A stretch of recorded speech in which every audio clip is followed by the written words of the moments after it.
Thanks for joining us for Best of the West, a collaboration of ThinkLA, sfBIG, Think Northwest, and the Las Vegas Innovation Marketing Association. Introducing the Executive Director of sfBIG, John Durham. This tree's too hard. Chop him out. Good afternoon. Welcome to the second gathering of what I consider four of the greatest city associations in the United States. Our friends at ThinkLA, our friends at Think Northwest, our friends at LVIMA, Las Vegas Interactive Marketing Association, and fortunately sfBIG here in San Francisco. This is our second gathering, the second time that we've all come together to what we call the Best of the West. A chance to showcase what's going on out on the West, because most of us know that sometimes journalists get centered on things that are around New York. But there is so much happening. And the four city associations have really come together today to bring you lunch, a lot of learning, a lot of really phenomenally interesting speakers talking about mobility and privacy and entertainment and travel and tourism and finance and just a level of excitement of things that you will enjoy while you're having lunch and learning. We want to thank this particular event, though, is very fortunate that we have two sponsors that have stepped up because they realize the value of the membership and the value of the education and a chance to tell their message. Our first is our friends at T-Mobile Marketing Solutions, and the second is Future PLC, which publishes the daily smart briefs in a variety of different subjects. We want to thank both of them for stepping up and being a part of this. But today it's lunchtime. It's learning, listening, sharing. We've already seen a bunch of you networking. But I get the pleasure of sitting back today and watching my friend, who really has been one of the inspirations in putting this together, who has been one of those original voices, and now is with the Martin Agency in Richmond, Virginia, running the West Coast and running the brand purpose part of the agency, which I think is tremendous. Live from Portland, my friend, Doug Zanger. Doug, hello, how are you? Thank you, John. Appreciate it very much. Lots of excitement. So exciting, something fell in the background there. I know. But John, seriously, thank you very much for that, for teeing it up for today. And wherever you may be, that is a Portland Trailblazers classic from Bill Schonely, our legendary announcer from back in the day. Welcome to the Best of the West, and thank you again for joining us today. And before we get started, I'd like to take a moment and John, to echo John here, I want to thank ThinkLA, sfBIG, Think Northwest, and LVIMA for their partnership in this event. And I want to take a moment to thank Linda Schwab, Andrea Green, and Marcy Booth of ThinkLA for some top-notch organization for today. And before we get going, I would like to share a quick story related to how we got here. So over 6 years ago, I was an editor for The Drum, and I met the leadership of ThinkLA for the first time. And then executive director Susan Franciscini, I always botch her name. Current executive director Don Lupo, and I'm half Italian, so I have no excuse. Current executive director Don Lupo and the inimitable Linda Schwab, and I absolutely love the vision for the organization. And I asked them if they thought we could pull something off like what they were doing and do this in the Pacific Northwest. And of course, the idea was met with a lot of enthusiasm. And it took some time. And also around that time, that's when I first met John Durham. And it became clear that really up and down the West Coast, we had and have a collection of kindred souls that are really hell-bent on serving the marketing community. So we fast forward to today, and with the steady hand of Mark Moran, Think Northwest was born. And this brought together Portland, Seattle, and the rest of the region. And from there, we found that we could connect in very meaningful ways, serving our constituents while sharing knowledge and, quite frankly, optimism between our organizations. And this is why we're here. We do things differently out West, and we're constantly seeking to pioneer new frontiers for marketing. And with all due respect to our colleagues around the world, there are very talented and just really good people out here. I've been here close to 30 years, and I just see that every day. And we may be partial to our little slice of the planet, but the pride here is obvious and very exciting. And we're evolving this relationship into something bigger and building that vision for what the next chapter looks like. And we'll share that in the coming months. But in the meantime, we're here today to be inspired and to learn from some wonderfully gifted and passionate marketers. And we're excited to untangle 2021 a little bit here. Think Northwest will dig into brand purpose and its future. LVIMA explores how two brands navigated the pandemic in one of the world's most popular tourist destinations. Our partners from T-Mobile Marketing Solutions unpack mobile identity future-proofing, sfBIG, tackling a huge topic of importance, privacy, and ThinkLA celebrates the exciting and unique intersection of automotive and entertainment. And we'll wrap it all up for you in the coming days, thanks to, as John mentioned, another wonderful partner for today, Future PLC. But first, we are going to open with our keynote. Thank you again for joining us, and thank you to all the organizations that make the Best of the West so special. On with the show we go. Dietmar Dahmen is an expert on innovation, disruption, trends, and technologies of the future. He speaks around the world, exploring upcoming demands and business opportunities created by new trends and technologies.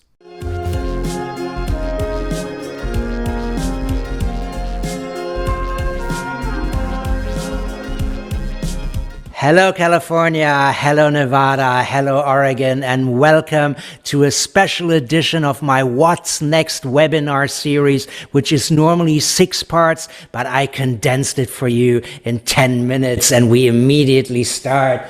2020 to us was a very Shakespearean year. And when the virus hit, most of our business was thrown into total chaos. So the question is, what is chaos? We perceive it as negative, but chaos is not necessarily negative. If you had time during your home office to play with your children and you played Lego, it all starts with chaos. Chaos is the foundation of Lego because most kids spread out the Legos everywhere. This is what I call open form. And in this state, everything is possible. The likelihood of the Legos becoming a spaceship or a house or a dog are all the same. Only when you start assembling the open form into a closed form, then the likelihood minimizes, and this is just the Millennium Falcon. It is not a house, it is not a dog, the likelihood becomes binary. Is it a Millennium Falcon? Yes, it is, or no, it isn't. And in order to create something new, you have to take the Legos apart again and create chaos again. You have to come back to an open form, and then you can assemble the parts to a closed form and build a house. This is what I call quantum creativity. In quantum creativity, the opportunities are limitless. And this is where we were in 2020. We could do anything with our business because nothing worked. We were in total chaos. Still, most of us obviously moved online. Why is that so? Very simple. Number one, offline was very restricted. We couldn't do offline things. Number two, offline also restricts our thinking because we perceive most things offline as objects, as what it is. We look at a building and we say, this is a bank. This is not a swimming pool. It is not a museum. This is a bank. This is a shop. It is not a bank. It is not a club. It is not a bar. It is a shop. Everything offline and everything that is an object is normally defined by the limits, by what it is not. But if we look at activities, it is not what it is what it does. And the activity of banking has many more options than the actual building of a bank. So the activities are defined by options. You can do way more things than normally an object would allow. Think about a chair, or think about something you can sit on. Obviously, the chair, the object, is way more limited than the activity, something you can sit on. Sitting is much, much better. So what you need to do in order to quantum creatively change your business is go away from the object and move towards the activity. Create an open universe where you move from a noun to a verb, from a limit to an option. And that is done by what I call just inging it. Just ing it. Just move from the noun to the verb, from bank to banking, from shop to shopping, from event to eventing, which is exactly what we're doing right now. So, the detective question is, if we ing our business, we move some of what we actually do online. And if we move things online, we have to ask ourselves, who's the best at doing stuff online? And the answer is simple. It's definitely machines. Machines can analyze online data much better than we can because they can deal with vast amount of data. They can use this data, and thanks to artificial intelligence and machine learning, they can predict the future and likely things you might want to do. They can even execute on these predictions, and they are extra good at everything they do. Machines are the apex, the top of the pyramid. They are fantastic, but they're only great if the environment is clean. If the environment is messy, then machines really don't know what to do. And this is a very easy test of, are you a human or are you a machine, right? We just mess up things. We take letters, like you can see here, and we just scratch them and mess them up. And machines have no idea what it is. But life is messy. Life is not always clean. So your job in a business where you ing it and where more stuff is done by machines is to actually divide the task of your business into human tasks and machine tasks. And then you give all the clean, predictable jobs to machines, like standard situations, standard things. But all the messy, unpredictable stuff, give that to humans, because humans are really great in dealing with crazy problems and unpredictable things. So your job is to actually be a Jaeger pilot, like in Pacific Rim.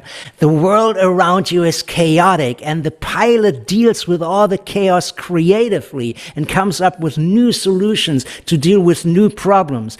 And the machines give the action of the pilot much more power. This is great. But if you run your business like a Jaeger pilot, one question still remains. And the question is, will your customers actually like it? Will your customers appreciate it if they are being served by a gigantic robots? And who are your customers? Aren't they all very modern digital natives, totally connected? On the surface, yes. But our needs, our wishes, our soul is not digital native. It is still Stone Age native. Your customer is a paleo customer with the exact same needs a Stone Age person had. Even if you're fulfilling these needs now on a highly digital level, you're still talking to a Stone Age person. And what does your paleo customers like?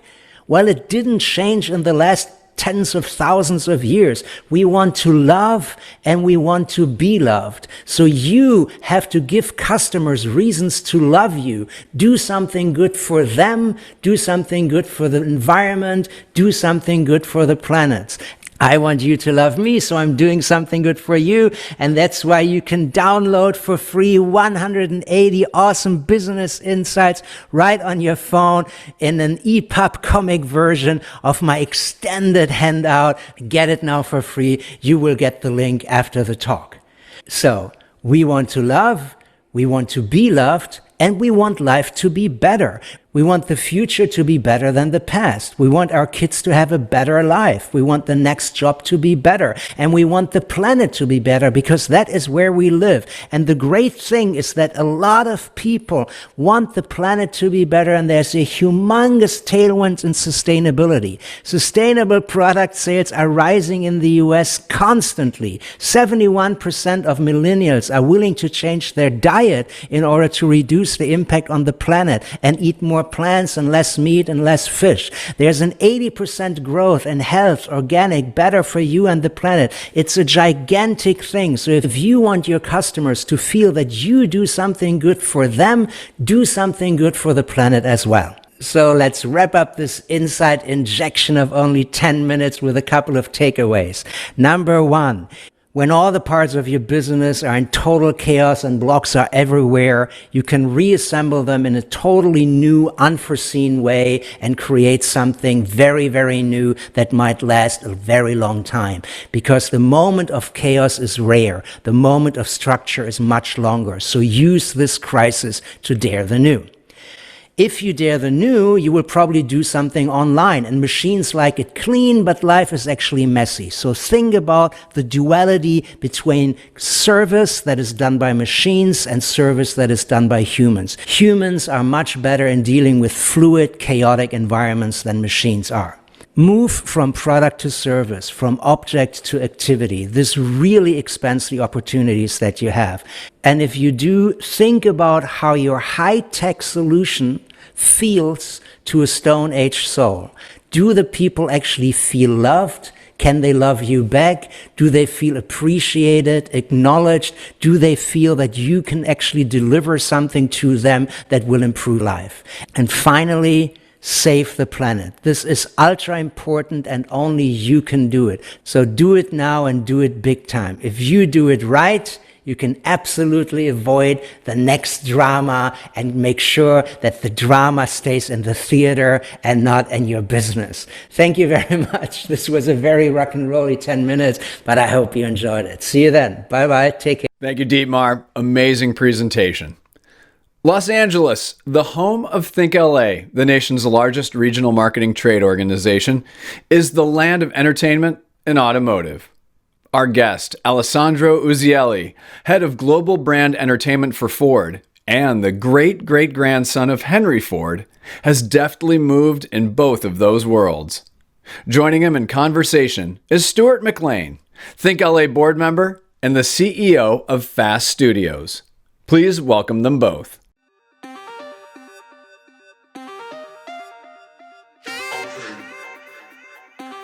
How are you? And we mean that from the heart. Have you been? And how's life been treating you given the recent events? Thank you, Stuart. Thanks for having me. Thanks to ThinkLA. I'm really thrilled to be here. And it's been an interesting year, to say the least. I mean, I pretty much have been in this space that you're seeing right now since last March for the majority of every day. And while I acknowledge and my heart breaks for the tragedy that the world has experienced, I've actually really tried to make the best of the situation and use the time wisely to have an interesting blend of work life and get closer to my kids and my wife and read and learn more about what I do. And so I feel like it's been a challenging year for so many, but I'm hoping that the lessons we've all learned and all that's been sort of taken in is something we carry forward for the future.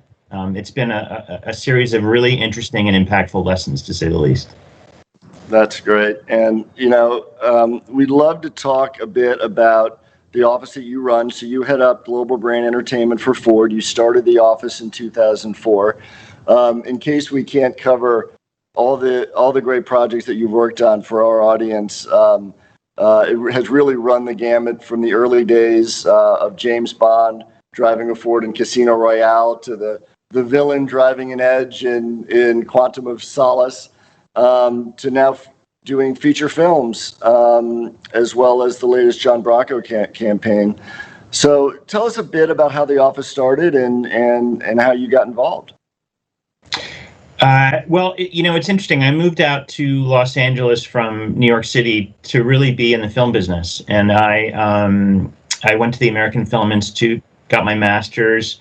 I produced a handful of somewhat forgettable films, and kind of thought that, I don't know if this business is right for me. But that said, I was 10 years into it, and I had made a lot of connections and learned a lot about this town and the industry. And what was interesting is at the time, my cousin was CEO of Ford, and as luck would have it, in the midst of one of my films that I was making, Steven Soderbergh came to me, knowing my family connection, and said, "Could you help me get some Crown Victorias for Out of Sight?" And I was like, "I don't know. I'll give it a shot." And I went through the process of trying to secure vehicles for his film, and I realized that it was not an easy process at all. And it kind of got me thinking and looking into how Ford was doing business in Hollywood. And I saw there was an opportunity there. We, at the time, Ford owned 8 brands globally. Each brand had an agency domestically and internationally. It was a challenge to really navigate the system. So my thought was, well, let's streamline this process so that Ford can be a really good partner to the entertainment industry, be proactive, and work, be a partner. And so with lots of people in Detroit in the marketing organization, we sort of put together this blueprint of an office, an internal office at Ford, located, at the epicenter here in Los Angeles of the entertainment community. And basically, we would be the central point of contact for the entertainment community to access Ford Motor Company. And likewise, if Ford or one of its 8 brands, which at the time included Jaguar, Aston Martin, Land Rover, obviously Lincoln and Ford, wanted to interact with a film, a TV show, a celebrity, or anything like that, we were the conduit to make that happen. And so cut from then, 2004, where we were doing primarily product placement. TiVo had been launched, but it wasn't. The media landscape was nowhere near what it is today. So cut from there to today, and Ford is now Ford and Lincoln, strictly.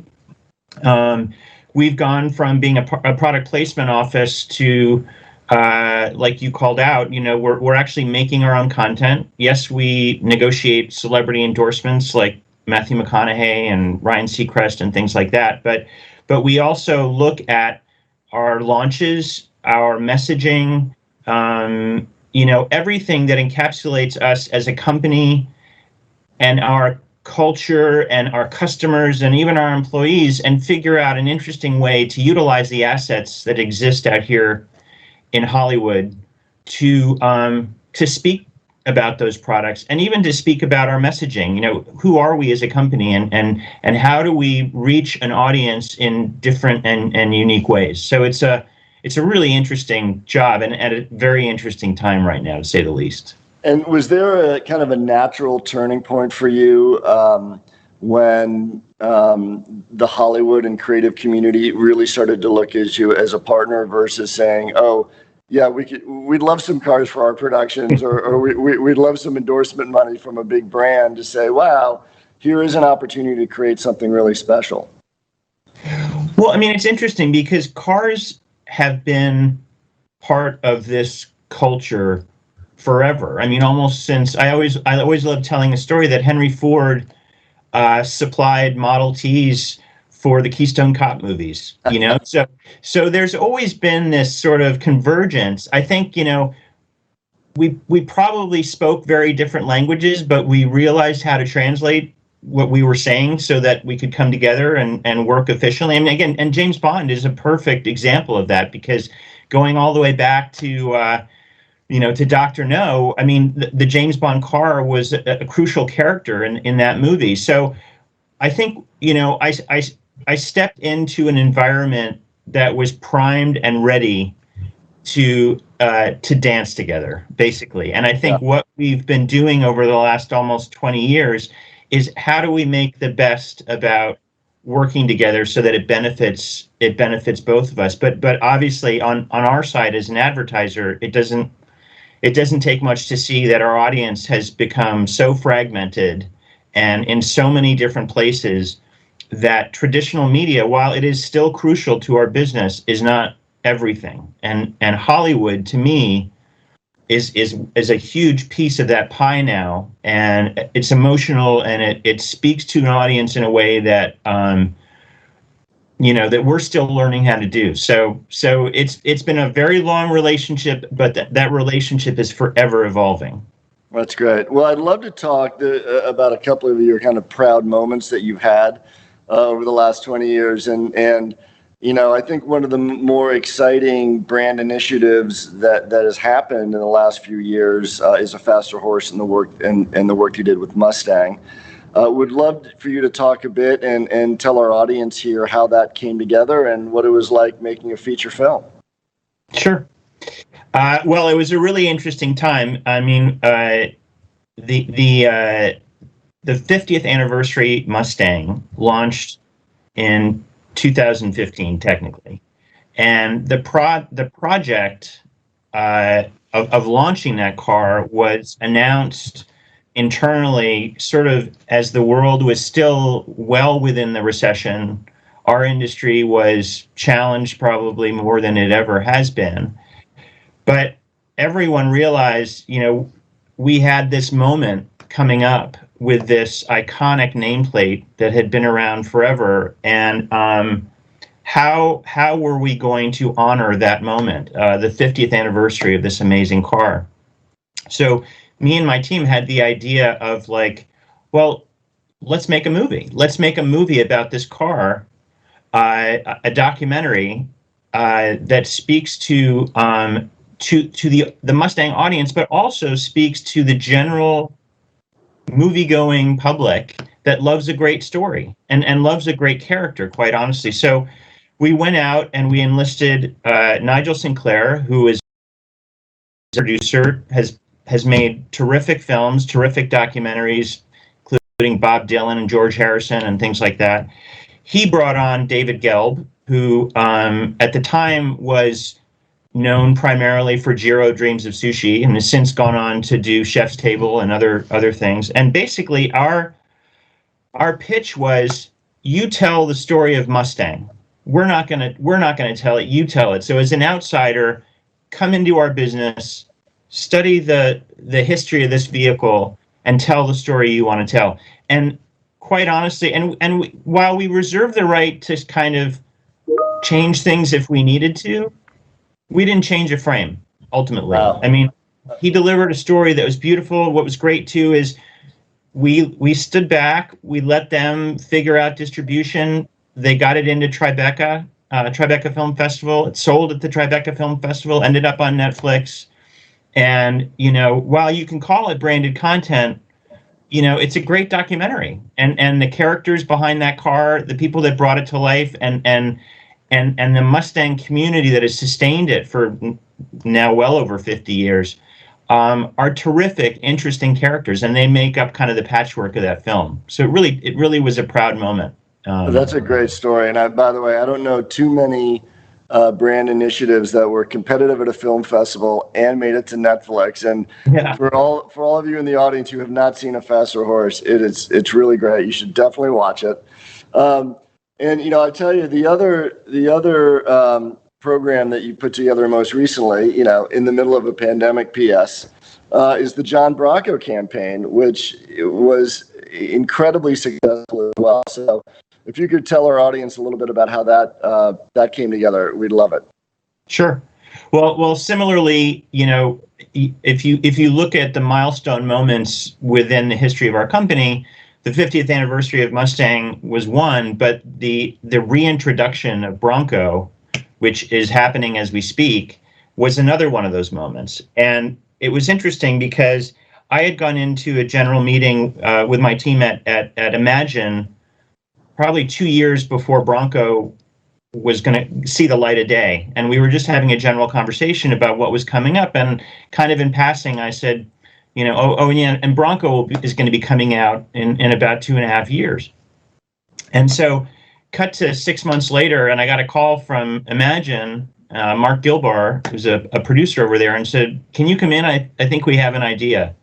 And basically what they pitched was this this concept of the greatest pitchman that never existed. But essentially, the car was named after him. He was a rodeo rider. His face was on cereal boxes, and so they really made this film. I mean, I'm reluctant to call it a campaign. It's a movie. And Walton Goggins of Justified fame and The Righteous Gemstones, and plays John Bronco, and this guy is terrific. I mean, he became the character, and quite honestly, when we communicate, he still is John Bronco as far as I'm concerned.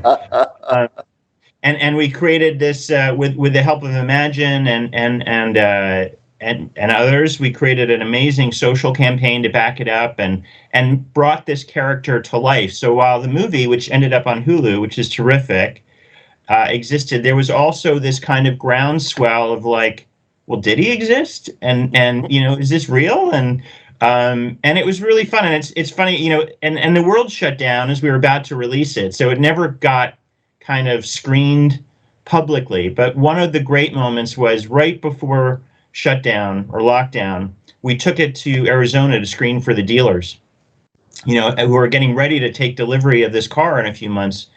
And I was listening. I think I remember.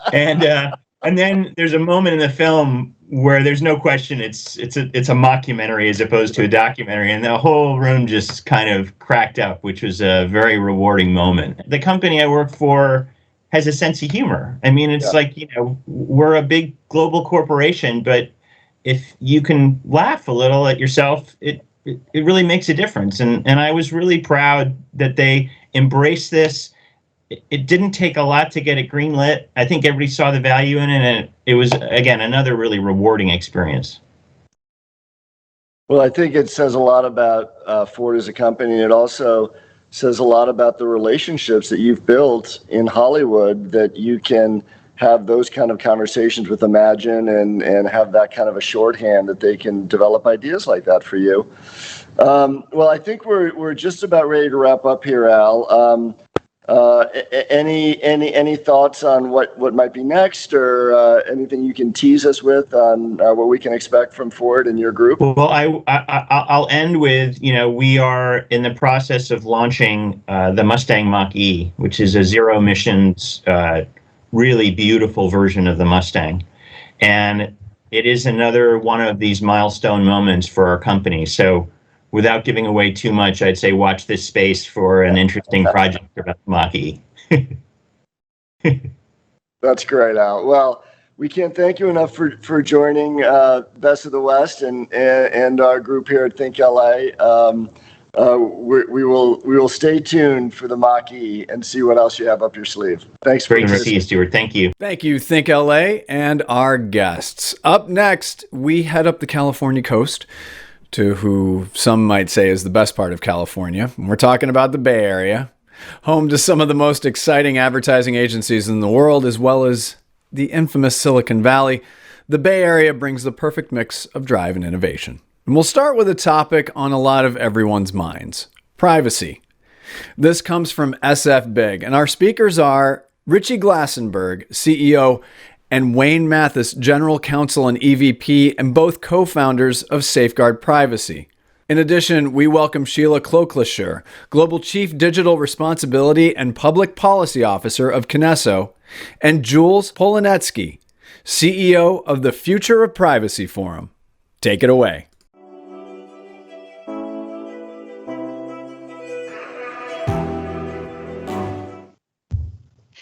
Hello, Best of the West. Thank you very much, everybody from sfBIG, for having us. ThinkLA, LVIMA, Seattle, Portland. We really appreciate being here with you. I'm very lucky to have literally three of the pioneers of privacy, data, and everything in our industry with us. Jules started back at DoubleClick a long time ago, probably one of the first chief privacy officers in the business. Sheila, in the data world with Axiom, has been really one of the leaders in what data is, privacy and ethics. Wayne was one of the first privacy lawyers out of Europe and the US, actually lectured with Jules 25 years ago. So we're very excited to have this crew with you. My job is I'm going to ask them two questions, and I'm going to try to stay out of the way. And why does this really matter to you and everybody from Best of the West who's joining us, is that this is a big change. So, gang, first, we now have 3 state privacy laws and approximately 14 in committee. Why do agencies and clients need to deal differently with privacy laws versus previous industry standards such as DAA, TAG, NAI, IAB, right? All of those. What are the ramifications to clients, advertisers, and marketers in the agency? Sheila, do you want to go first and come in with some thoughts for us? Yes, thank you, Richie, and hello, everyone. I'm thrilled to be with you today. I'm going to go fast here. I think first, there are 5 major themes, and number 1 is all of this legislation. Richie said there's 14 left alive. We started, I guess we're up to about 37 as of a new law introduced, or a new piece of legislation introduced in Maine. So the first thing is, what is this a signal of? Mistrust, broken trust, business bad behavior. We have a reckoning coming. Second one is consequences. There will be consequences if we don't manage ourselves, manage the data. We are living in the connected age. We did the COVID pivot. All of our lives are connected. Our businesses are connected. Media is connected, and it's all enabled with data. The third theme is complexity. Even as you move from offline to online, things get yet more complex. You layer on multiple state laws, similar but different. The complexity begins to mount. And the imperative is to move from paper to practice. And in the digital world, that is highly complex. The fourth theme is accountability. It is the time for our industry to be accountable, to wrangle the complexity, to listen to the signals of mistrust, to do better, to do more. And it is both a challenge and an opportunity. And the fifth one is really my favorite, and it's what I call the F word, which is fairness. Are we not just collecting data, not just governing data, but are we using data to activate our media? And are we using the media in a way that is fair to people? So those are the major themes. And our industry is confronted with that. I think, Richie, the second part of your question is, what can we expect? And I think the answer is more, explosively more, wrangling those signals of mistrust and the need for accountability and managing the potential harm and the potential unfairness with this vast data infinity and digital complexity. So, Jules, you have been literally in the belly of the beast of our business since the early days of ad serving. How do you look at this? How does the industry have to change now that these are laws, as Sheila said, more coming? How do people have to rethink what they're doing? I think what needs to be appreciated, and maybe isn't fully appreciated, is that we are in the middle of moving from a world where most of what people in advertising and marketing do isn't specifically and deeply regulated, right? Unless you're a bank, health, maybe when it comes to kids' data, but most are worrying about best practices, worrying about, well, obviously don't do anything that's deceptive, things that violate sort of FTC standards, but that's changing.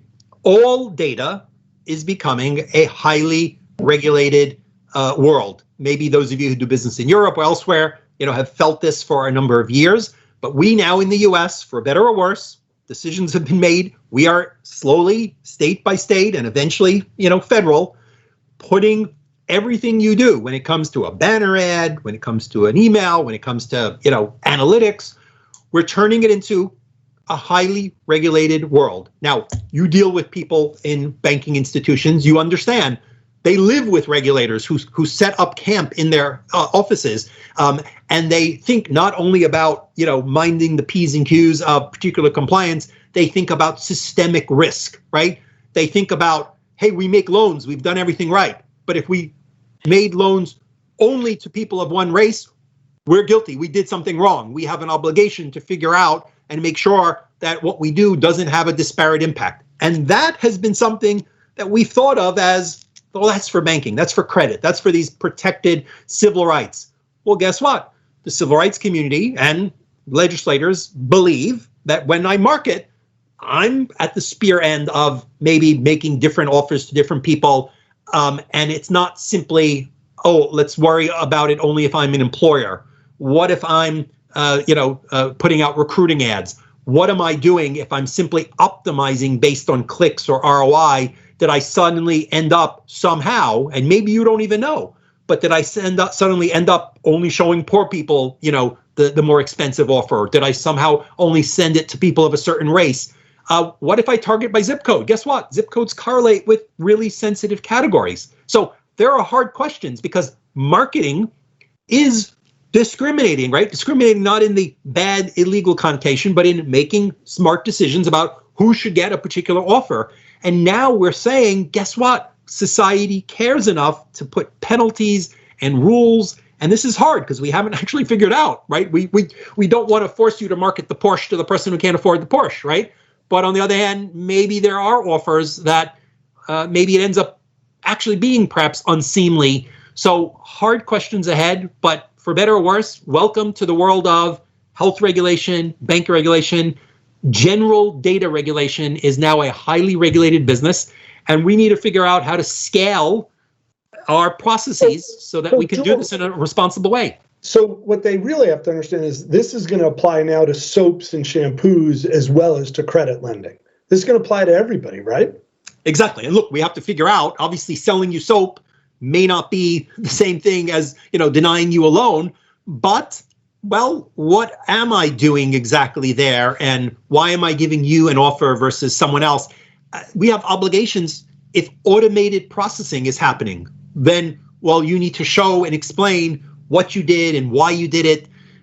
Our hope, of course, is to say that if it's a high risk activity, we get it, right? If I'm putting your life at risk, well, then I want you jumping through higher hops. And if I'm doing something as trivial as, who's clicking on the soap ad, give them more of that brand, maybe the oversight ought to be more limited. But this is where we're heading, and having tools and processes in place so clients can have the answers and expect some of us who are at the front of the spear, who didn't see it as our responsibility, to actually help them do this.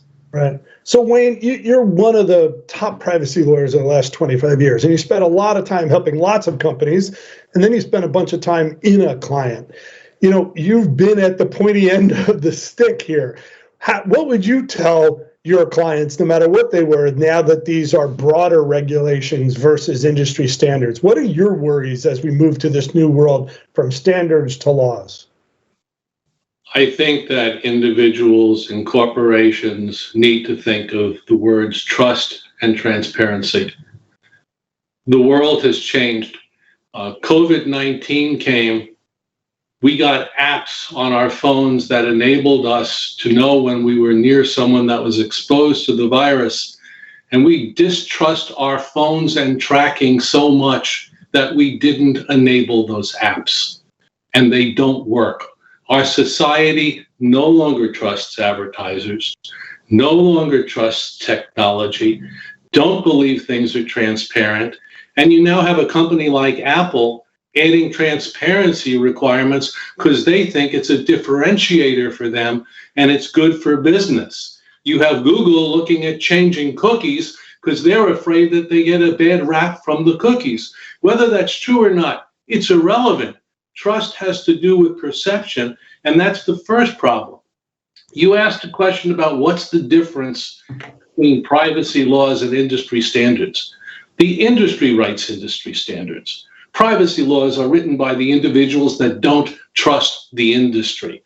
The industry sends people to lobby to try and water down those laws or block those laws. Sometimes they're successful. In California, with the initiatives, they were not successful. But the point is there are consequences for violating a law.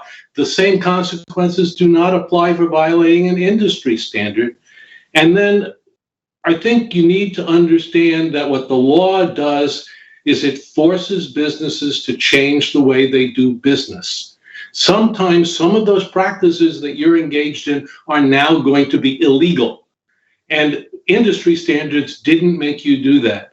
So to go to the prior two speakers' points, I think the industry needs to wake up quickly, self-regulate, use this concept called ethics, which is really important, along with trust and transparency, before it finds itself heavily regulated, which it doesn't want to, and it doesn't need to happen.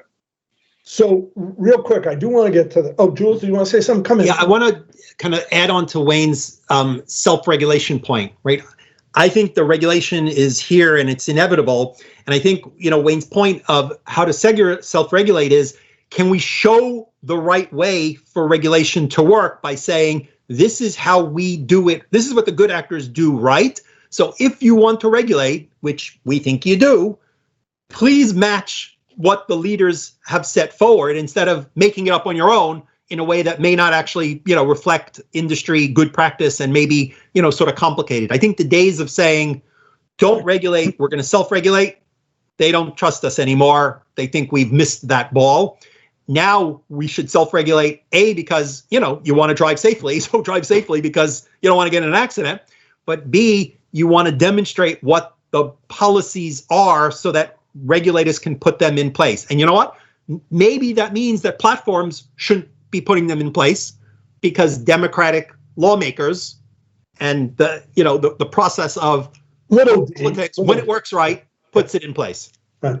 So quick question before we get to the second main question is, how do you three think this plays out in the next 24 months? And I'm going to throw it out there, just quickly, can we handicap? Do we think we get more states legislation or federal legislation? Which do you think it'll happen? Oh, Sheila, you're on mute. Oh no, we can't hear. I'll take the first swipe at that, and then Jules and Wayne can jump in. But I think that's a great question. I think we get more states, and those look similars. They're not lookalikes. I think every state does want to be special. So they will each enshrine a version of law that's bespoke to them. And we begin to experience a bigger and bigger patchwork where your actual media, advertising, marketing, data practices have to be adjusted and ring-fenced, if you will, on a state-by-state basis. So that will happen over the next 24 months. I think there are a lot of us on the ground or virtually on the ground in Washington, D.C., working very hard with our legislators to arrive at a workable standard. And there are two pieces to that. One is, what does the policy look like? And I love what Jules said about drive safely because you don't want to get in an accident, yes, but write the rules. I mean, write the rules so that we know how to regulate and the good actors or how to govern and how to operate. The good actors can do that, and that becomes a model for law. So I think it's a good practice. It's not enough. We're past that, but it's not enough.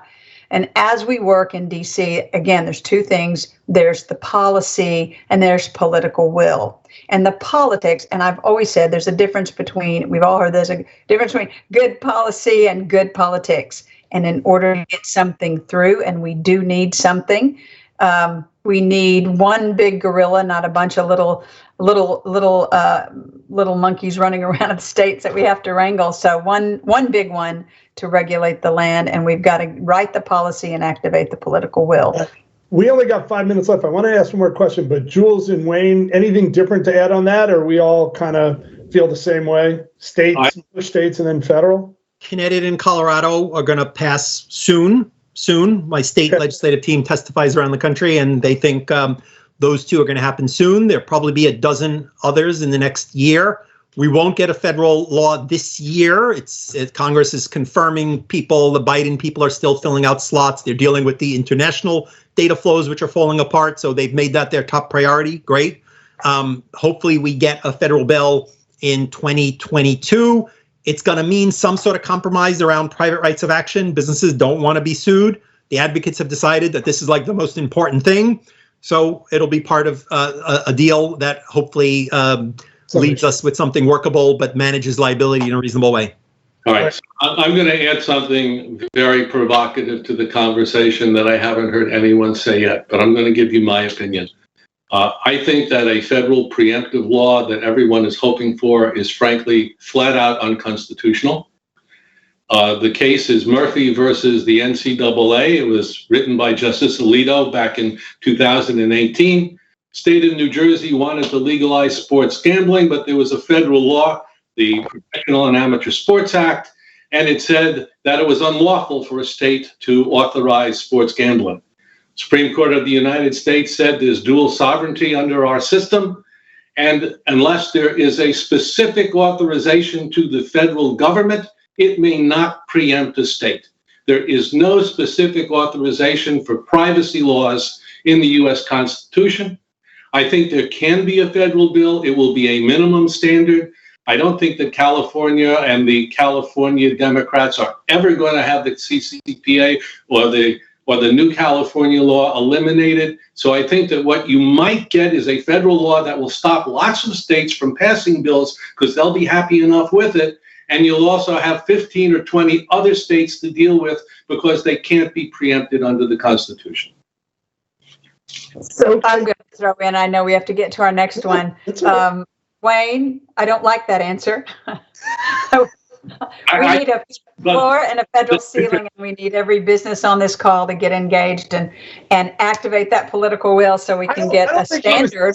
Let me just quickly say much. I talked to a Third Circuit judge who was in the decision that was reversed, and my opinion is not far-fetched. All right.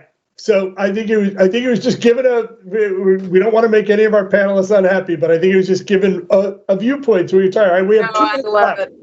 2 minutes left. Round robin, real quick. What do clients and advertisers and marketers and their agencies, why do they have to think differently about vendor risk in this new environment? 20 seconds each. Sheila. You are your vendor's keeper. We have to get our vendor ecosystem under control. We have to technify it. We're going for the term accountability, and we need technical capabilities to enable. Big risk. Got it. Jules? This is an ecosystem that's tied together. And so you're as weak as your weakest vendor. Apple will bounce you out of the App Store if you didn't properly disclose what some SDK that's embedded is going. You are your vendor. And look at the systems that the banks and the healthcare players have to make sure they understand.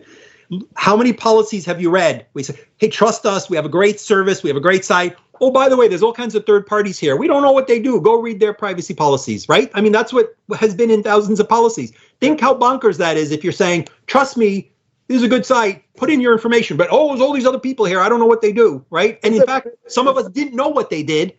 And now that we're on the hook, we need to both know and control and even tell people about it and give them the right choices. Wayne, anything to add? Go for it. California Civil Code Section 2338, GDPR Article 24 and Recital 74, the Virginia Act that requires data protection assessments, very specific, recently added. You are responsible for your vendors. And if they screw up, it's your problem. It's a big, big deal. So best of the West, I think we're coming to our final breaths. If you're an agency, if you're a client or you're a marketer, it's a law now. It's not an industry standard. You are your brother's keeper. Thank you, Sheila, Jules, and Wayne. Best of the West. We have loved being here. We're all reachable. Reach out on Instagram, Carrier Pigeon, Twitter, LinkedIn. We'll help you any way we can. Have a great rest of the Best of the West. We love you. Have a great show. Thank you to sfBIG and everyone on the panel. A very informative and needed talk about privacy. Our next session is about mobile identity future-proofing from our wonderful sponsors, T-Mobile Marketing Solutions. Please welcome to the stage Miles Fisher, Senior Director, Ad Sales and Strategy of T-Mobile, and Chris Curtin, Marketing Executive, formerly from Visa. Gentlemen, take it away.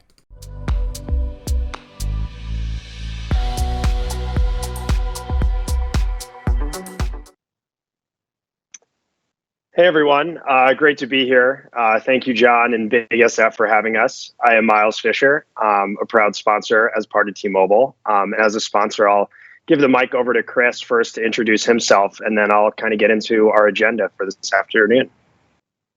All right, thanks, Miles. My name is Chris Curtin. Was with the Walt Disney Company for 14 years in a variety of roles, and then moved to HP for close to 5 years, and then more recently for 7 years at Visa as its chief brand officer, and thrilled to be here with you today.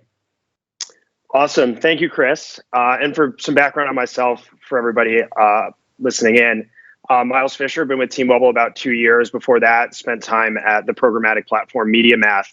And before that was leading telco partnerships at Google. So today we've got what I hope is an exciting topic of conversation for you all. What we're really excited to bring to market as T-Mobile, what we're referring to as mobility data. I think the past year for all of us has been an extremely trying one. A lot of terms have been thrown around about what it is, but I think as we head back into a new norm, right, one thing that became very clear to us as T-Mobile is that despite everybody not being out and about in the past year and a half, mobile became even more important to everyone's life. Folks, about 40% of us in the US use the mobile device as the core computing platform. And for us at T-Mobile, we think about mobile as the best proxy for the analog world. So today's topic of conversation will be about using the mobile device, mobile identity, and this mobility data that we see as T-Mobile across apps on it as a proxy for some of the data targeting that the privacy folks actually were just talking about at the session just before us. So with that, I think, Chris, based on your experience and background, would love to kind of hear from you during your time at Visa and Disney, how you guys thought about the mobile device and the way you used it to engage with consumers.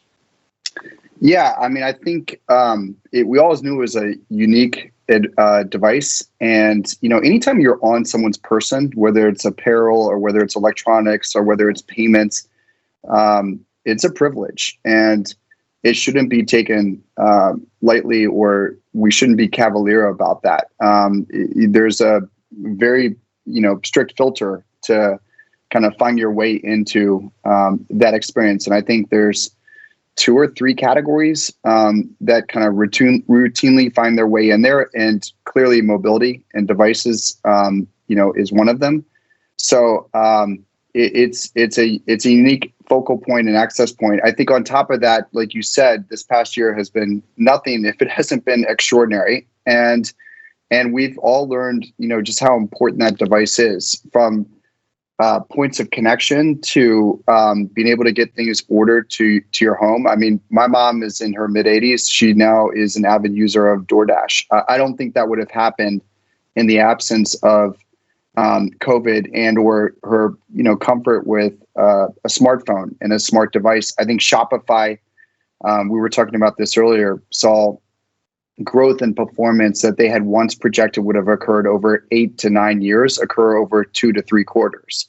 So I think one of the biggest lessons, from this past year, but also kind of through the lens of mobility, is how set up is your company, not just to be digitally first, but to be honestly digitally only, as kind of one barometer to think about how well you're kind of structured for the future, and how essential are you to kind of an everyday use case and lifestyle. And if your answers are positive to both questions, I think you're well set up for the future. And I think one point of, obviously the future is the future of retail and things like touchless experiences, which I know you're thinking about at T-Mobile. Yeah, that's a great point, Chris. And I think to your comment about your mom or grandma using DoorDash, right? I think for us, what we've really spent a lot of the time doing as T-Mobile Marketing Solutions is really trying to find that signal through the noise. And what we're bringing to market that we're going to start to expose for advertisers and brands is really access to consumers and understanding who they are based on their app profiles. So whether it's the apps you have installed on your device or the frequency at which you're using an app, right? So we know if you have Strava on your phone, maybe you are a runner. But if you open Strava once a day for an hour every morning, you're a big time runner, right? So this idea that, every brand should be engaging with consumers through their app, but then also this idea of the data science of who a consumer is based on the apps that they have on their device, right? And as consumers go out back into the real world, right, those folks who had the Walmart app on their phone or, had the Shopify app on their phone, how do you convert those folks back into your retail store, right? So those are things that we're thinking about. And as people are kind of getting back into this hybrid world, right? And I think what you said is digital only, digital first, right? I think we saw the pendulum swing in a way it's never going to swing fully back the opposite. And I think we've all learned a lot of new habits this year. I think when we think about touchless, I sat down and ate at a restaurant and got a paper menu for the first time in a year and a half last week. And I was so happy to be off that QR code, right? And that QR code is something that I don't want to go back to at a restaurant, because when you sit down with friends or family, right, you're immediately engrossed in your phone. And that's the time we all want to disconnect. But I think in some capacity, we've all kind of leaned into the QR code, which for most of us is kind of an older technology, right? Like I remember on BlackBerry Messenger, right? We had that first opportunity to get a contact on it through a QR. But we're testing some really cool products where we're putting tablets in the back of Ubers and Lyfts with some of our partners, and trying to connect mobile directly to that big screen, right? And we're thinking about, what is that customer journey that is that new norm? And, as less people have been taking public transportation and they're leaning into things like Uber and Lyft, where are those surprise and delight moments where you hit somebody with an offer, right? Or you run what would have been a traditional 15 or 30-second spot on TV, but you actually move to that lower funnel with a click on the QR, and then you have that rich engagement on your personal device, right? So that's kind of how we're thinking about it, using our mobility, our relationship with the consumer. But I'm curious what you think about some of these new norms and behaviors going forward. Well, I mean, it's a fascinating topic. I'm convinced personally that companies are going to self-classify into two different buckets. One of which is kind of a return to normal philosophy. Their set play that they had pre-pandemic, and maybe some improvements as adjacencies. And then I think there's other companies that are going to return to better. And I think those companies / categories could be the ultimate winners. And I think it's going to be fascinating, particularly in the physical world, to kind of reemerge into that space and reemerge into that experience and see, which ones are kind of the return to normal versus the return to better, and therefore kind of weatherproofed against the future. I think flanking all of that, is the thing a lot of marketers talk about, which is, come 2022 and the sunsetting of cookies, there's going to be a pronounced focus on engagement. And I think if you take those two things together, what effectively happened in part because of the pandemic, along with policy changes, coming from the Googles of the world, that I think start to steer you towards more of a path towards engagement, as opposed to advertising. I think it's going to be critical that brands be able to find their way into a relationship with the end user, consumer, client, whomever they may be, in a way that they value, and not just value, but maybe even look for. And I think some of the coolest things we were discussing, before the presentation, include VR, they include AR, they include looking for a logo, because if you do look for the logo, it's going to unlock an experience, unlock a benefit, unlock access that you might otherwise not have known about. And so you, as opposed to, the past 30 or 40 years where brands were pushing themselves on the market, you might be actually affirmatively looking for the brand, looking for the logo, because you're going to associate it with value and benefit. Yeah, I think that's spot on, right? And when we were talking about logos, we think about it like real estate, right? There's so many of the top brands in the world right now that literally just started on apps on the device, right? The Shopifys, the Pandoras of the world, the Spotifys, right? Those guys are the ones that we as consumers have the most intimate relationship with. And we think about what you said with the cookie degradation and this idea of, reaching the consumer. There are only going to be a few folks left standing that have that direct relationship with the consumer. And one of the reasons that I was excited to come to T-Mobile is I saw the writing on the wall with the cookie in my role at Google, working with the telcos. And T-Mobile is kind of the last of the telcos to enter this space, right, with advertising. And for us, we really view this from a lens of everything that we do is putting the customer first. And how can we bring this un-carrier attitude to advertising, right? And not doing what some of the other folks who came before us have tried to do. And that's why we're really anchoring in this mobile data, right? This idea of mobility, this idea of app re-engagement and understanding based on those apps on the device who the consumer is. So when you think about those logos and you're talking about things like AR and VR, right? And things like 5G, the only thing that increases with that is truly the touch points, right? And the touch points are ultimately just more data. And how do you have the infrastructure and the backbone that we're trying to build within T-Mobile Marketing Solutions to turn those data and insights into activation, right? And whether that's for our own teams at T-Mobile are really exposing that to brands and agencies that we partner with. Because at the end of the day, one of our charters as T-Mobile Marketing Solutions is trying to solve some of the industry's problems, right? That's kind of what T-Mobile has earned their salt doing. And we don't want to be in it if we're not going to kind of solve problems that exist. And there's so much asymmetric information in the digital advertising space. And I think we've all sat on multiple sides of the industry, and it's always just hard to know, like, what is fact versus fiction. And I think for us, whether it's educating the consumer or educating fellow brands, that's ultimately where we want to go. Yeah, I think it makes such sense. Like, I feel like at the end of the day, we've hit an inflection point, and I think we're going to be, the marketplace will be more sophisticated. Brands will be more sophisticated.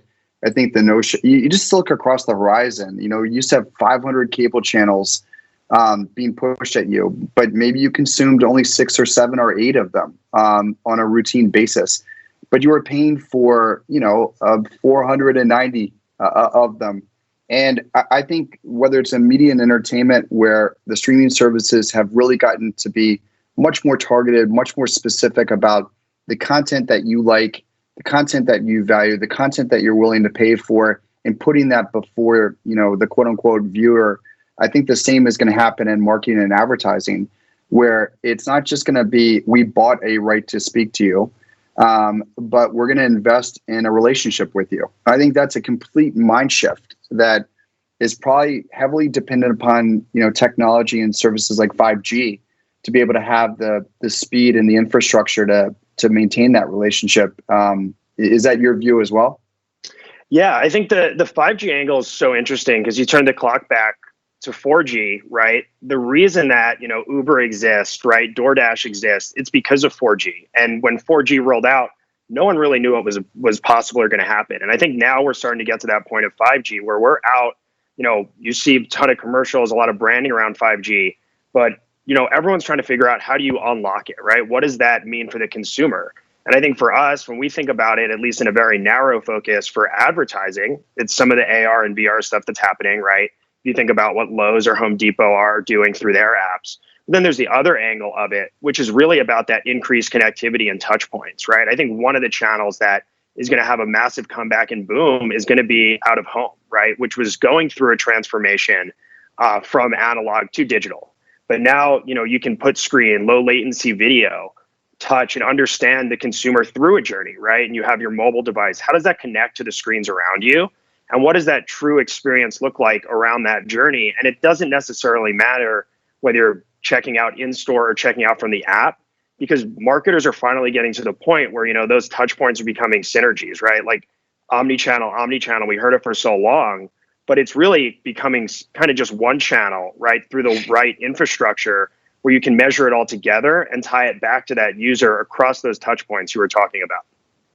Yeah. I mean, I know we're coming up on the close, but I think it's, like I said before, it's exciting. I think, marketers have always been at a junction of, is this a cost or is this an investment?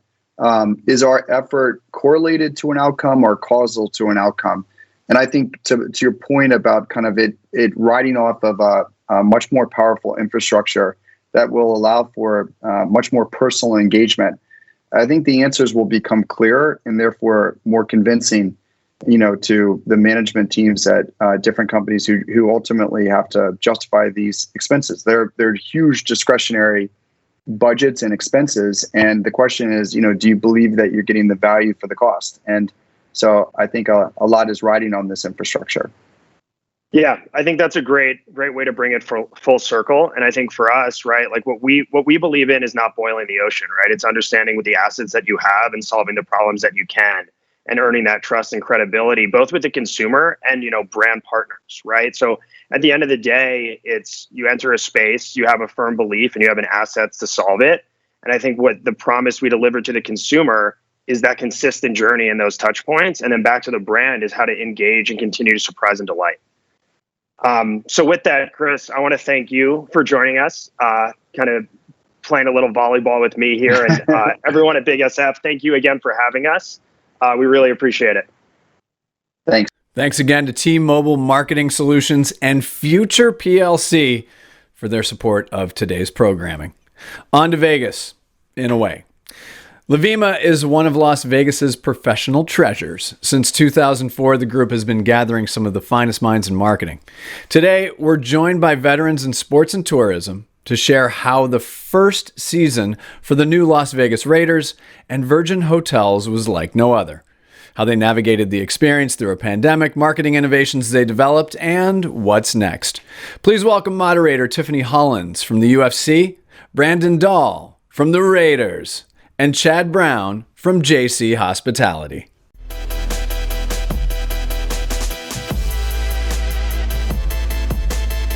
Hi, everyone. I'm so excited to be here on this sports and tourism panel with Chad and Brandon. So let's just jump right in. So can you both give me a brief introduction about yourselves and even just tell us a little bit about the good, the bad, the ugly about this past year for you as a marketer, and just what marketing tools you plan to take with you in this next year and moving forward? Brandon, you want to take that first and I'll jump in? Sure, no problem. Yeah. Hey, everybody. Brandon Dahl with the Raiders. I've been with the team for 8 years. Started out in the Bay Area and then moved to Las Vegas in 2018. The good, the bad, and the ugly. I think there's been a little bit of each of those three over the last year. Starting with the good first, I think our owner's decision to kind of go all or nothing when it came to make, whether we had fans in the stands for Raider games this year was a really smart decision and the right decision for our organization, and I think for the safety of our fan base as well. I talked to so many people in the industry that were coming up with contingency plans on contingency plans. So having the certainty of not having fans, while it was disappointing, really helped us to focus on getting ready for when we are able to welcome people to Allegiant Stadium. And I think we used that time really wisely. The bad, obviously, tremendous financial losses compared to what we were anticipating. We've made a massive investment in this building, and there are financial covenants and all those good things that we've got to hit, and that was a big hit to the organization. Ugly, I think what's challenging right now is that mask wearing, vaccinations, all that stuff that you're sort of counting on to hit thresholds where you can open has become such a polarizing topic and such a political topic, and it has become a little bit ugly, unfortunately. And it's something that we continue to figure out how to wade through and navigate. Great. And how about you, Chad? Well, Brandon touched on a lot of really good topics there, and not unlike some of the challenges we've had at Virgin Hotels Las Vegas opening a property during the pandemic, but there was some good. I will tell you that we're very fortunate that we're a multi-operator property, which means we have Hilton on board. We're part of the Curio collection. We are Virgin branded hotel. Mohegan Sun, as you guys may have heard, is the first Native American gaming operator in the resort corridor.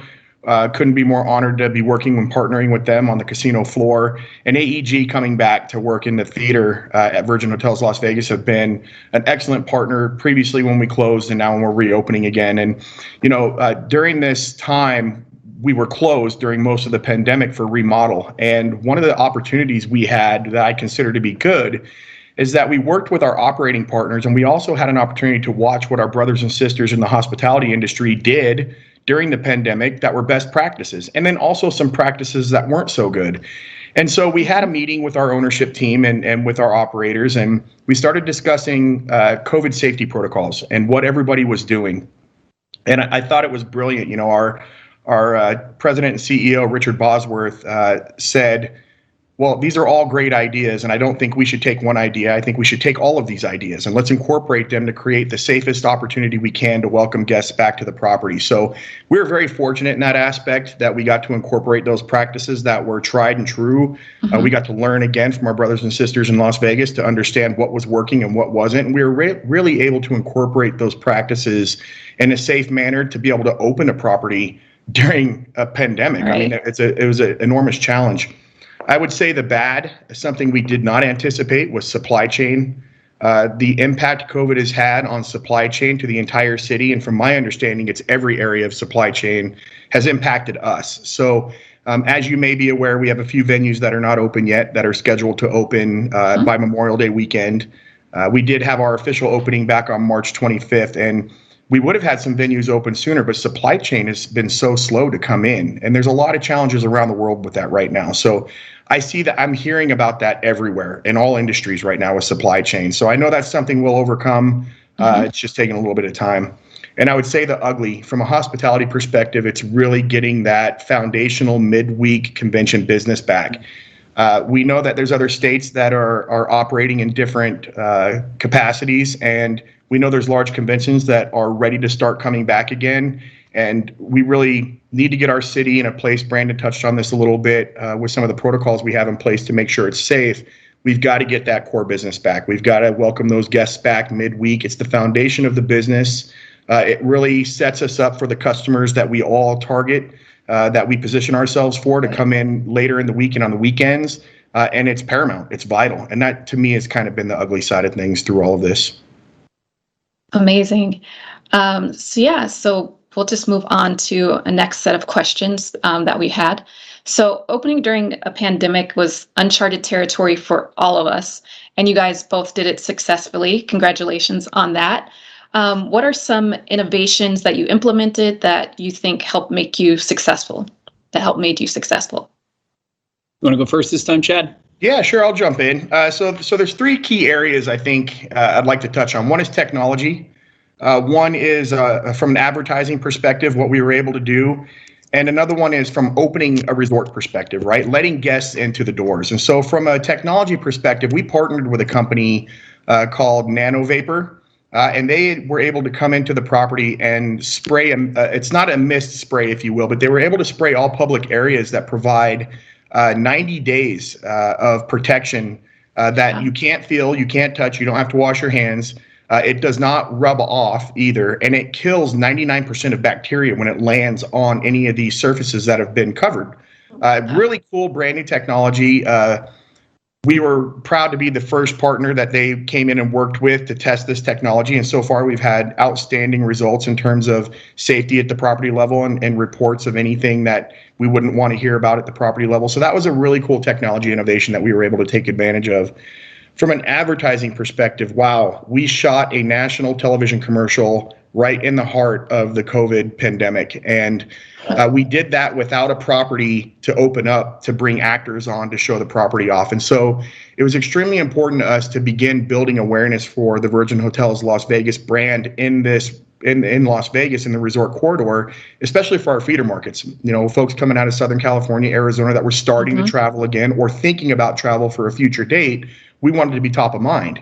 And so we really needed to get out there and start building our story. And it was a tremendous challenge to shoot a campaign. We were able to do it in the dry lake beds in Jean, Nevada.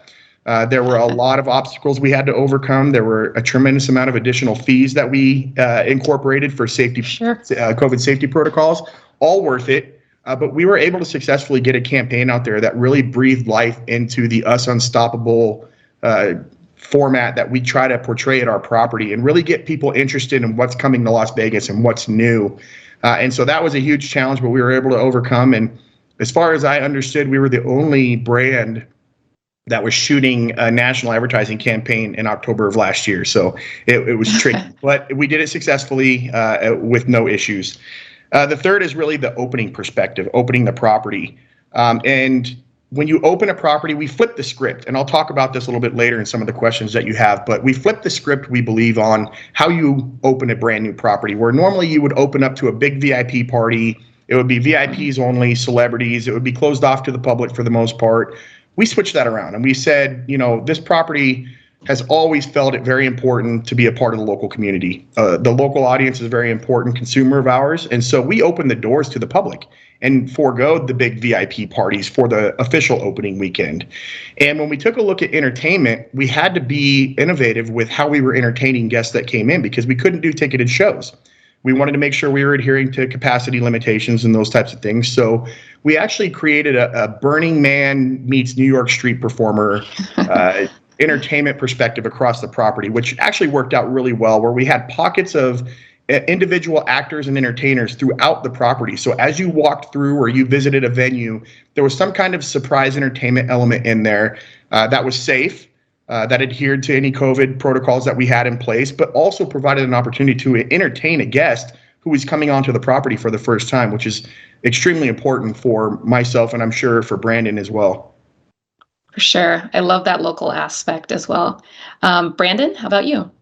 Yeah, some similarities, a few differences. I mean, aside from a couple UNLV football games, which were, attended by only 1,500 people, we really haven't opened still, save our Allegiant Stadium tour program, which is one of the businesses that I oversee.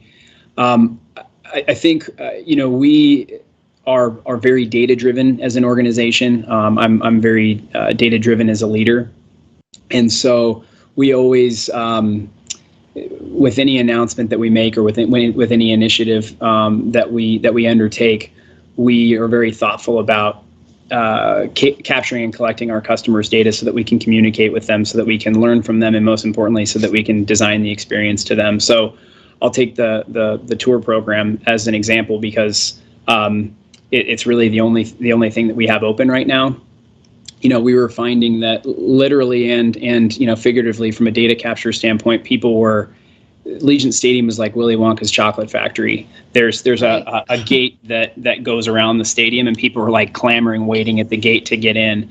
And realizing that we had all that pent up demand, we kind of similar to Chad, opened up the property from a tour standpoint to people that were on our data list. We have our lead list. We haven't really had a grand opening for the program yet with ex-Raider players and all that, and we will do it. But we sort of because supply is somewhat constrained right now with these capacity limits, we were able to satiate the demand that exists and kind of save those bullets for later when you really need to generate hype. And it's been great. A lot of the organic content that we've captured and that's been created as people have gotten into the building and seen what it's about has just organically driven additional demand. And we're finding that maybe we don't have to do as big of a grand opening event as we thought we did, because there's just so much our existing pent-up demand, but also gaining demand and momentum around getting into the building, whether it's for a tour or for a concert or for a Raiders game. We had initially planned, you kind of plan or assume that you're going to be selling the building until right before you open. In our case, we're selling tickets and suites and sponsorships and those sorts of things. Fortunately, sometimes it's better to be lucky than good, although I think we did do some good things strategically. We were sold out in January of 2020, so right before the pandemic hit or really started to gain steam. And so, we did that through a lot of those data-driven efforts. Rather than going out, we had about 70,000 people on our deposit list for season tickets. Rather than just kind of spray and pray and go out to all 70,000, we tried to match the customer to the product. And that proved to be a really efficient way to sell and accelerated that sales timeline so that we didn't know it at the time, but so that we were sold out in advance. So, we were certainly fortunate in that respect. But as we look forward to our first large event, we're still navigating some of the uncertainty, but are hopeful that we'll be able to welcome those folks back to a full stadium, barring all the approvals that we need to get and all the thresholds that need to be met. Oh, that's amazing! I can't wait. As a Las Vegas local, so I'll be there. Awesome. And just to tie into the opening, so part of being new also meant hiring new talent. So how did you guys think about building out your teams here? So was the strong driving force that was kind of like a bonus for your recruitment offers here in Las Vegas? I can hit that one first if you want, Chad. Yeah. I oversee food and beverage, the nightclub partnership with Wynn Resorts and the tour program. And all of those are, very hospitality-driven businesses, and we've hired a lot of people, most of them local. There is so much talent in this market when it comes to hospitality. It's really incredible. we have about 40 we call them tour hosts, the people that take folks around on the guided tour. And some of these people are, former Cirque performers and former, actors and, people that have worked in other markets. And there's just so much talent, and everybody has this incredible, culture and sort of hospitality mindset that has really been amazing. I mean, it's a huge strategic advantage when you're running a hospitality business. Also, there's a lot of great free agents out there right now. Unfortunately, people have had to cut back, which means you're able to grab talent that's available in the market that might have not otherwise been available. Amazing. Yeah. And how about you, Chad? We were very, very fortunate that we knew we were closing the property a year in advance. And ultimately, we offered a bonus program for any of our team members that would stay until the very last day. So if they stayed till the last day, we had a couple of things in place for them. Number one, we paid them a bonus.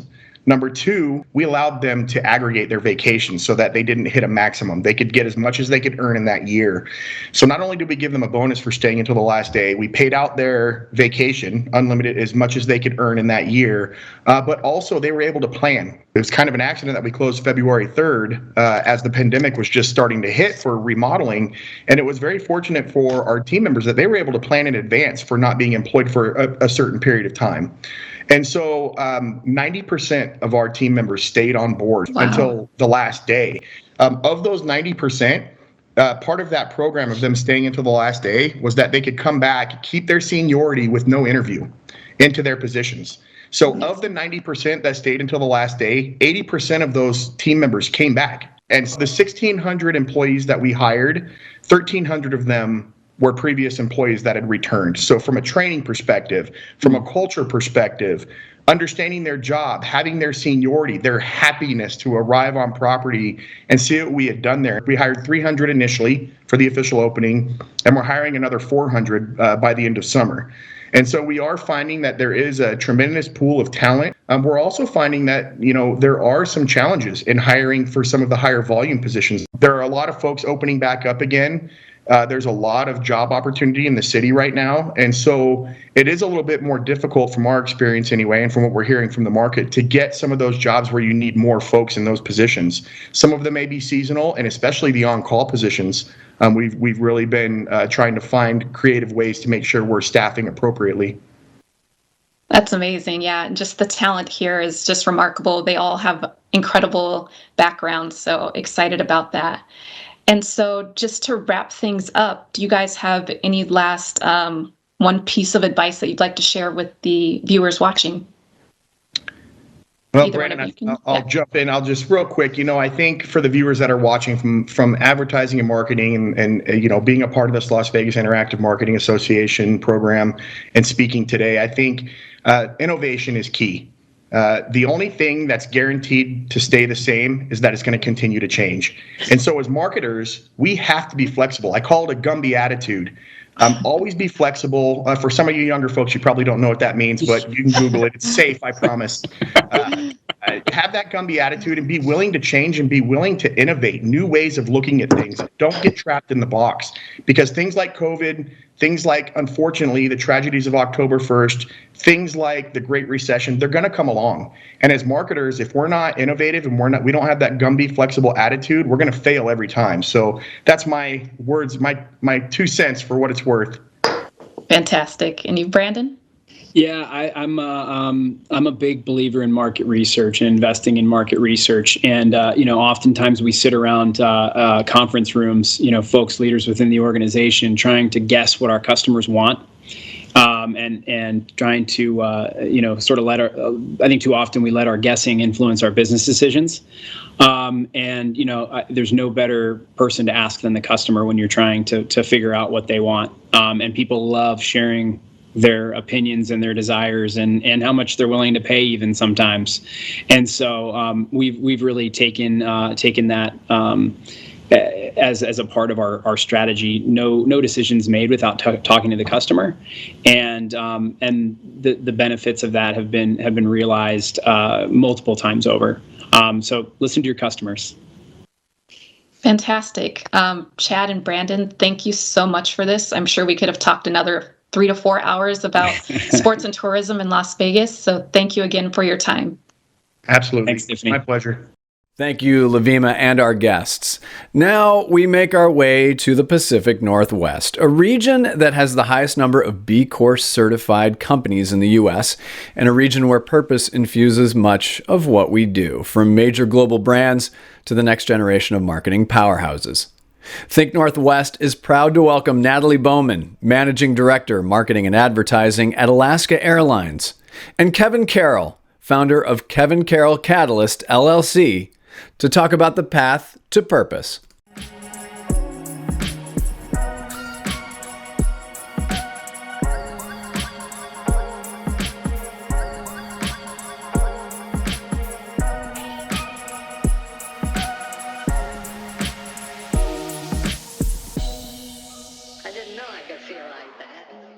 Did a little costume change. How do we look? How do we look? Look all right? Good. Okay. I like it. I like it. For those not in the know, Portland Timbers, Alaska Airlines, our sponsor, our beloved sponsor here. And of course, no pity. Oh no, I'm washing myself out. I have my Timbers Army scarf on. But you know what? Kevin, Natalie, thank you so much for joining us. I'm just going to dive right into this because purpose is a big thing to unpack, and it's evolving, it's changing, and we're continuing to figure out what it is, what it means. So, Natalie, I want to start with you first, and then Kevin, build off of this. The definition of purpose, it just feels like a mystery sometimes, and we talk about it a lot. But how would you define purpose for a brand at the moment, seeing what you're seeing, knowing what you're knowing, and experiencing what you're experiencing? Yeah, I think for a brand, purpose is the deeper meaning beyond just making money, right? At the end of the day, every brand needs to make money in some shape or form. That's why they're there. I think the purpose is that deeper reason so that you're not always just chasing the dollar, but you're trying to do something bigger than that. Mm-hmm. I love that. I think also too, Natalie, when I worked at Nike, Bill Bowerman had this great quote, if you do the right thing, the money will come. And so I think purpose is about doing the right thing. I think it's about doing the right thing, knowing that it might be contrary to what other people think you should be doing as a brand, but you have the courage to do the right thing. And I think it's always about having a positive impact on humanity. Yeah, and I think that, where I sit on this, and as context, I'm an advisor and I'm the adjunct pool for the University of Oregon's Masters of Advertising and Brand Responsibility. Say that 10 times fast. But Deb Morrison, who is at the University of Oregon in the School of Journalism and Communications in the advertising program, been running it forever and works on this master's program. She talks about this idea of do no harm. And to Natalie, your point is really interesting because I talk about this a lot. If you can have a shared ambition to do no harm, to me, that feels like a good place to work from because there's this conflation between corporate social responsibility or CSR, which is still extremely important. And don't misread, CSR is still an invaluable part of a company's development. But I'm curious about where this confusion comes in because it's so much more than did a thing. Now let's move on, and we'll get to like accountability here in a minute. But I mean, what are your thoughts on that? I do think a lot of times people conflate brand purpose with social good and believe that if a company or brand is doing things that are good for society or pushing their CSR, that is their brand purpose. But I think that's too shallow. I think that's incredibly important, but that's not who you are. That's not why you exist. That's how you do things. I love what Kevin said, do the right thing, which is one of Alaska's core values. It drives a lot of our decision making. And our brand purpose is creating an airline people love. And people being our employees, our flyers, our shareholders, the media, the community. And I think that can help you drive when your definition is broad enough to help you drive those decisions across every audience that you touch is also really powerful. Yeah. Kevin. I love that idea of staying broad because then you can really capture a lot of things within that broad perspective, but also being intentional. And my grandfather would say, pay attention to your intention, right? So always paying attention to your intention, right? I mean, so know what it is that gets you out of bed in the morning and know why, right? And repeat and repeat and repeat. And I think, you know, having that intention and having that clarity of your intention and grading yourself out at the end of the day, if you will, right? Did we do something to advance that? Even in so incremental way, but we didn't ignore it, right? So it becomes part of your scorekeeping daily, not at the end of the year for your annual report thing, but we're looking at it all the time. So I think that's really that differentiator between, yes, CSR and purpose. I think there is a uniqueness to the two of those things. Yep, we're still trying to suss out what that is. Let's start, Kevin, let's stay with you. What do you see that's good in purpose? Let's start there, and then we will do the old school counterpoint. What do you see that's good in purpose? So organizations, there's a lot of organizations that are doing amazing things out there that I've been really inspired by. I think one of the current things that are happening that's really good, though, is that it's been elevated. The Times dictated it, right? It got elevated. It was amazing what's happened, right? With awareness, a Klieg light got shined on it, right? And I think that was way overdue, long time coming, really great that it's happened, but it also shined a Klieg light on, like you said, Doug, that other part too, like what you haven't been doing. So I do love the fact that it's been elevated. I'm really excited about the level of importance. People feel a sense of responsibility around that, but that also can turn into rhetoric really quickly. Right. Natalie, what do you see that's good? I want to talk about what's bad and go a little bit deeper into what's not good. This is such a Portland way of framing it. It's not bad. It's not bad. It's just not as good as it could be. Yes. Right. Natalie, what do you see that's good?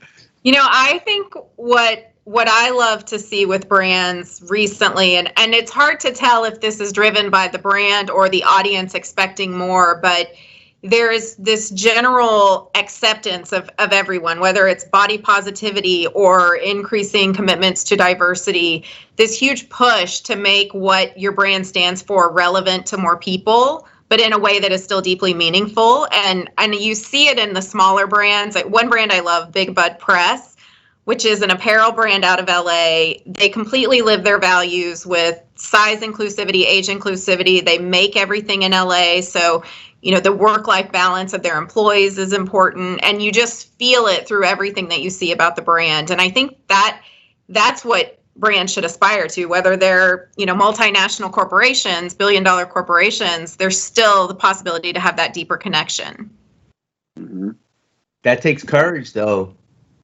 It takes courage as a brand to do that. I think that's one of the things that you can always differentiate brands with, right? How courageous are you, right, to meet your people, meet your audience, meet your consumer where they are, versus I'm going to tell you, I'm going to dictate to you what you should be listening to, what you should be caring about. And I think the pandemic really kind of flipped that on its head, right, where folks were not afraid to voice their opinions, right? Woke mob, all these other things that people were talking about. And so I think it's an amazing moment for small brands are nimble and agile, right? And I think they're going to be the ones that do such an amazing job of pivoting and pirouetting around this. And larger brands, I think it's going to be challenging for them. It is, right? Because they've got shareholder value and you know, what's the street saying and stockhold and all those things that they're dealing with, where smaller brands have the ability to pivot and pirouette around that.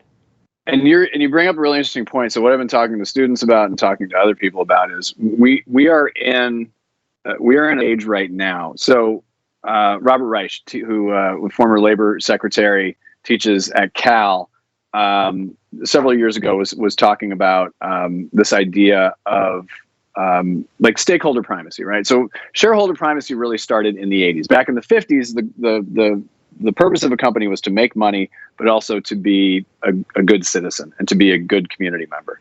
Then in the 80s, Carl Icahn shows up, and I'm distilling this down very simplistically. And then corporate rating, we all watched Wall Street, the film, and maybe the sequel. not as good.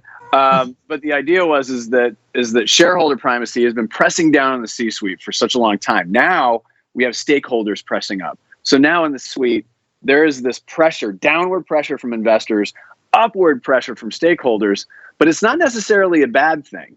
And so that's all going to start. It's the brackish water of getting into this area where over time we will start seeing some of these bigger brands, and I can't really say anything specific about it, but some of the brands that we work with at the Martin Agency, they're not just thinking about it, they're like acting on it, which I think is really heartening. So, where do you see it all kind of mushing together to a point where it's just like, yeah, it's cool, I've got to make money. And I don't think we should be afraid of that and acknowledging that. But again, it's just like there's this sandwich of pressure right now. And I'm curious your thoughts on where you see that. I think, I can speak for Alaska because we have a very progressive board in the sense that they push our leadership to be even more visible in that space. We just launched the livery the new painted aircraft in partnership with UNCF to represent our DEI commitments. Like that was really, pushing from the board for us to make a bold statement and fly an aircraft that for 10 years that showcases our commitment. I think that the challenge, and this goes to your question about bad brand purpose, is when companies aren't able to live their brand purpose in the way their executives behave. And that, I think, is where it goes very wrong. Lululemon is probably an example of that, where you hear it's a wonderful brand that has a huge loyal following, but then you hear about behaviors of leadership there that don't reflect what everyone believes about the brand. And I think that it's a major disconnect. And you worry if the board and leaders are not holding each other accountable to live the brand purpose all of the time. And that's when the shareholders are winning versus the stakeholders. And so that's where I think, to your point, Doug, what you were saying, that's the tension. That's what's getting squeezed. And you will show the true light will shine, right? We're going to see who you are as a leader when that tension comes. And so do you address the people that help to build you, or are you addressing Wall Street? Right. And which one really gets the attention? And I think that's one of the key things that you'll know the board and leadership will really expose who they are during this. This is the time for this to happen. So I honestly believe what you said, Natalie, is so true. Is there a disconnect between behavior of your leadership and what your stakeholders, your street, your audience, your consumers are seeing from the brand? And if they are disparate emotions, activity, behavior, then people are going to be like, well, what's the deal? And they're going to start questioning, and they'll start walking away. Now what? Right. And apologies, I am half Italian, so if I had a lot of gesticulation and hand moving, that explains it. So anyway, we've touched on a couple of companies, a couple of brands that are doing interesting stuff at the moment, and most importantly, good and purposeful stuff. Let's add to that. What brands and people are doing the most interesting things, or what have you seen interesting in purpose that you went, oh, okay, that's kind of cool? I'm continually impressed with REI's commitment to their purpose, and they just keep every decision they make. And, I'm based in Seattle, so I see more of the local decisions, but acquiring a huge campus, building a huge campus, and then shutting it down, recognizing that that's not going to work. And we're going to be willing to shift gears to do what's best for our employees and our business. I think they just continue to live their purpose over and over. And it rarely feels like a marketing concept. It feels like it's true to who they are. The benefit is a marketing concept, which is great for them. But you get the sense that that's still, these are core decisions they would make, even if it didn't benefit them. Right. No, that's brilliant. And let's go back to the idea of small organizations and brands. There's a new one that's an upstart here in Portland, a kid's book about, and what they're doing, and they're expanding in a big way, right? So they got a kid's book about Jelani. Jelani company. So I've known Jelani since he was 13. He was my son's first friend. I've known Jelani 24 years. So I've watched him grow up and grow into this very special human being. And so the fact that they have books, they have a podcast, they're going to have a masterclass series, all these things I think are brilliant. And then if you want to look a little bigger, let's look at Pharrell's I Am Other and their whole intention around, basically abolishing remedial, that word remedial. And so that goes back to where you're at with the Martin Agency over on your side of the world there, Doug, where you're working now, right? So they're right there in the Hampton, Virginia area. Yeah. And that whole intention around, right, elevating education and access and equity of access and opportunity, right, around education, right, and reducing labels. And so I think there's something really wonderful around that. And I do have to give a shout out. Nike just dropped this new campaign called Play New, right? Yeah. And so people are actually trying things, like these amazing elite athletes are trying things they're not good at. I do want to add one thing in there, though, like in the fails, there's also you're learning grit and resilience. And Angela Duckworth, she's got Character Lab, and they talk about the importance of trying something hard and sticking with it. And that's how you get grittier. That's how you learn grit. And I think that's the wonderful thing about that campaign. It's teaching us something I think is really important around purpose, is you got to hang in there. It might not be popular. You got to be gritty about it, right? And you got to just keep pushing and striving for that. And so I like the Play New campaign that they're doing, because it really is talking about grit and resilience, which is something that we all need, especially when it is around the idea of purpose. Yeah. Yeah. There are about a million ways I could go with that. But real quick, Kevin, before we move on to the next, explain to everybody what Jelani has written. So Jelani actually started this whole a kid's book about, the very first book in the series was racism. And he did that in response to his stepson actually asking him a question when everything was unfolding in 2020 early. What's racism? And Jelani didn't have an answer, so he said, well, I'll make a book for him. And so he actually cobbled together a book.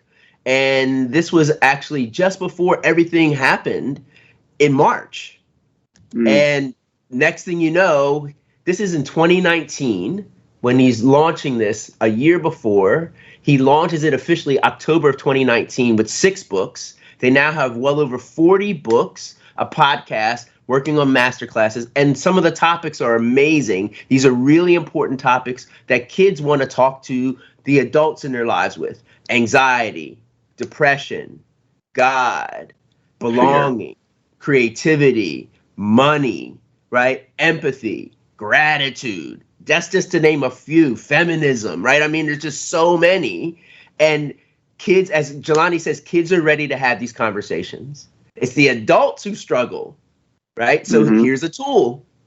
And so that's a kid's book about, and it's really growing. And I think it's really amazing, the purpose behind what they're doing. We got about 4 minutes left. So I'm going to mush these two questions together. So what do brands need to understand related to consumers, to accountability? So the idea of keeping receipts, what do they need to understand more than ever? Because it's as a broad idea, and a broad concept, well, yeah, but maybe go a little bit deeper in that. And then, part of this too is learning from it and understanding how important the long game is. So let's start with the accountability part of it and the keeping receipts. Kevin, I want to stick with you on this and let you start on this one. Let's just move from rhetoric to action.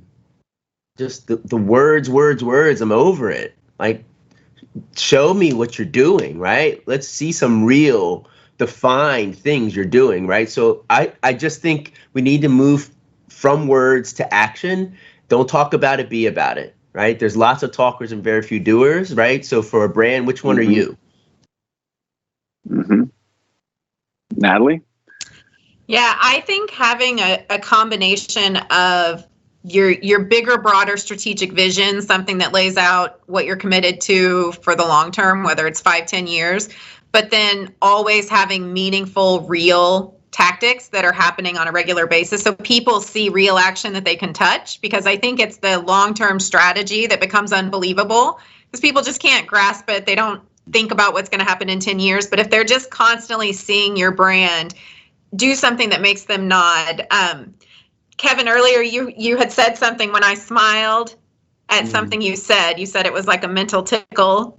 Yeah, your brain got tickled. Yes, exactly. Yeah. Yes. I think that's what you want to have as a brain. You just want to tickle people's brains on a regular basis so that they're remembering what you're doing and giving you the credibility, giving you the credit for the things that you have committed to. We have about a minute left. So this is like broadcast training coming in right now. I feel like the world's worst anchor person right now. Although this would be great for on the air, let's be honest. About a minute left. Let's do one big takeaway. What is one way? So as quick as you can, and let me just belabor the setup so that I'm stalling for time. You take up all the time. What is one piece of advice that you would give people as it relates to the long game? Like, why is the long game so important? I'll go first. Natalie. I think the one important thing for the long game is be bolder than you're comfortable with now so that you can grow into it. Because if it feels mildly bold right now, in 5 years, it's going to feel so boring and you're going to want to find a new one. And that's a recipe for failure. Yes. Right. Yeah. We don't need you to be losing your focus on it. And I think the idea of my actions may seem small, but their collective impact will be great. So do your part. Do your part. And keep going. I think that's just the key, right? Just do your part and keep going and trust and believe that effort is going to pay dividends. Yeah, put in the work. Kevin and you and I were talking about it like throughout my career. And it's an analogous, and I think we all feel it. It's like we leave a role or a job, but you look back and you ask yourself, what did you leave that was positive? And that's the thing. You put in the work, and it might not make sense now, but it probably will make sense later, as long as it's done clear of heart, understanding the mission, and doing good in the world. Again, going back to Deb Morrison and the shared ambition to do no harm. But it is perfectly okay to make money as well, as long as you're doing it in the right way. So let's not forget about that. Natalie, Kevin, two great friends of mine from Seattle and Portland. Thanks so much for joining us. More to come, and we're just thrilled that you were able to join us. So thanks for taking the time with us today. Absolutely. Thank you for having me. Be well. Ciao. All right. Well, I'm going home.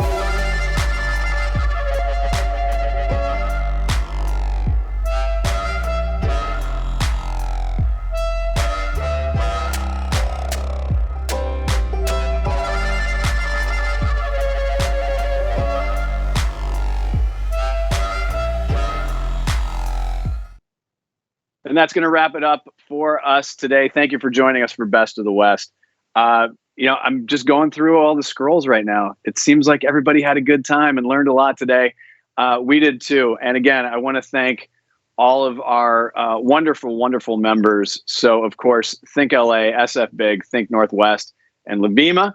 And critically, to our lovely, lovely partners, T-Mobile Marketing Solutions, and also I'm T-Mobile customer as well. So there's another nod to the Pacific Northwest. We're such homers. I know we are. Future PLC. If you've read a smart brief, and it is smart for you to read a smart brief, they're the wonderful people behind it. Future PLC. Thank you so much for your support.